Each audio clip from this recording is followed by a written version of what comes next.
Maraming mga banyaga na tumulong sa mga revolusyonaryong Pilipino. Yung katipunerong si Jose Ignacio Paua, taga China. Yung katipunerong si Juan Cailles, pinanganak sa France, tapos yung mama niya was from British India. David Fagan was an African-American soldier who fought with Filipino revolutionaries during the Philippine-American War.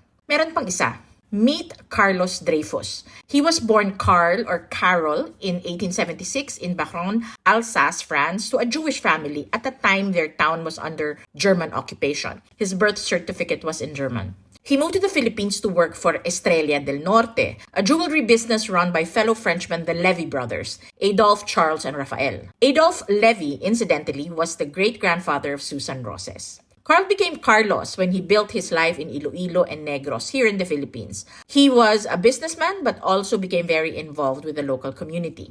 He was part of the historic 5 de Noviembre uprising in 1898 that created the short-lived Negros Republic under General Juan Araneta. Ang chismis is, he participated because nagpapakabibo siya kay Don Juan kasi nililigawan niya yung anak na si Elisa. And yes, they eventually got married. Carlos and Elisa had a big, beautiful family. Carlos was in the sugar and lumber business. He transitioned to public service and served as Bago Councilor in 1903 and Mayor in 1910. Carlos died in Bacolod in 1959. Alam ko na yung tatanong nyo, kaano-ano ni Chucky Dreyfus si Carlos Dreyfus? Explain ko lang po ha, hindi po ibig sabihin magkamag-anak na agad porket pareho ng surname. Pero in this case, great-grandfather po ni Chucky si Don Carlos Dreyfus at 2 times great-grandfather ni Chucky si Don Juan Araneta.